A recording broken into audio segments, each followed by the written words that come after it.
উনি আওয়ামী লীগের সাধারণ সম্পাদক না, উনি বিএনপি সাধারণ সম্পাদক। কারণ আমরা কিছুক্ষণ আগে যে বক্তব্য শুনেছিলাম আমাদের বীর মুক্তিযোদ্ধা জনাব আব্দুল সালামের কণ্ঠে, যেটা উনি বলেছিলেন, অ্যাকচুয়ালি তো উনি আওয়ামী লীগের সাধারণ সম্পাদক না, উনি বিএনপি সাধারণ সম্পাদক। কারণ উনি আমাদেরকে নিয়ে এত চর্চা করেন, আমাদের ছাড়া ওনার চলে না। ওনার ঘুম ভাঙে বিএনপি, ঘুম শুরু হয় তারেক রহমান।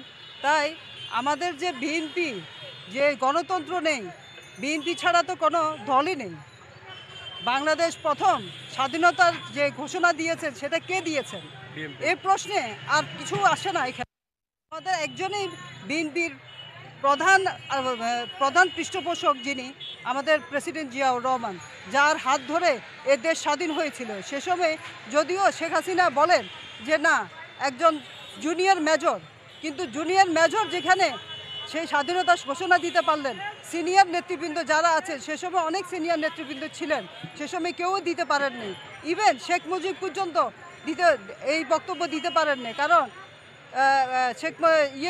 তাজউদ্দিন আহমেদ সাহেবের একটা ওনার কন্যায় পিতা ও নেতা, এই বইতে উল্লেখ আছে যে যখন তাজউদ্দিন আহমেদ সাহেব ওনার কাছে গেলেন, শেখ মুজিবের কাছে, যে উনি স্বাধীনতার ঘোষণা দিবেন, কিন্তু শেখ মুজিবুর রহমান সেটি রাজি না।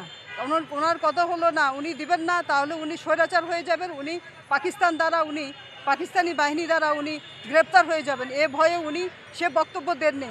এই সাধারণ একজন মেজর, জুনিয়র মেজরে, যাকে আবার মাঝে মাঝে কটাক্ষ করে বলেন যে 25 টাকা বেতন, 25 টাকা বেতন যার, সেটা তো বড় কথা না। সেই মেজরে পেরেছে বাংলাদেশের স্বাধীনতা ঘোষণা করতে। তাই একমাত্র গণতন্ত্র বলতে যেটা বুঝায়, এই বিএনপিকে বুঝায় গণতন্ত্র। কারণ গণতন্ত্রের মা হলো বিএনপি চেয়ারপারসন, 3 বারের প্রধানমন্ত্রী, যিনি ম্যানসন ম্যান্ডেলা, তাকেই বলা হয় গণতন্ত্রের মা। কারণ গণতন্ত্র যখনই দুর্বিষহ অবস্থায় পরিণত হয়, তখনই আমাদের গণতন্ত্রের মা ম্যানসন ম্যান্ডেলা উনি অসুস্থ হন।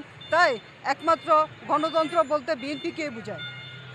এখন আরেকটি বিষয় উনি উল্লেখ করেছেন যে আপনারা জনগণের কাছে না গিয়ে বিদেশি কর্মীদের কাছে ধর্ণা দিচ্ছেন পিছনের দরজা দিয়ে ক্ষমতায় আসার জন্য।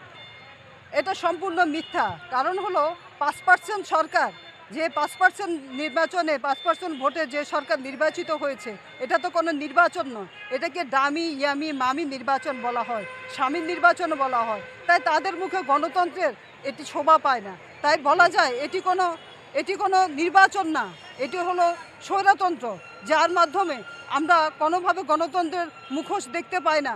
আমরা সাধারণত বলতে একটাই জানি যে সংবিধানের প্রধান অংশ হলো জনগণ, জনগণই হলো সকল ক্ষমতার মালিক।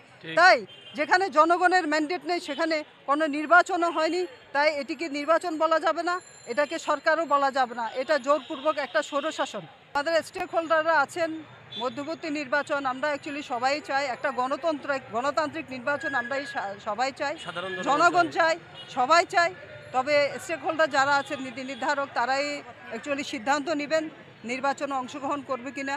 কারণ সময়ে বলে দিবে। কারণ এই স্বৈরাচার সরকারের যতদিন ক্ষমতা থাকবে ততদিন কখনোই গণতন্ত্র প্রতিষ্ঠিত হবে না। তাই তাকে পতন ঘটিয়ে যদি কোনো নির্বাচন হয়ে থাকে, সেক্ষেত্রে আমরা নিরঙ্কুশভাবে আমরা নির্বাচনে অংশগ্রহণ করব, এটা আমরা জানি।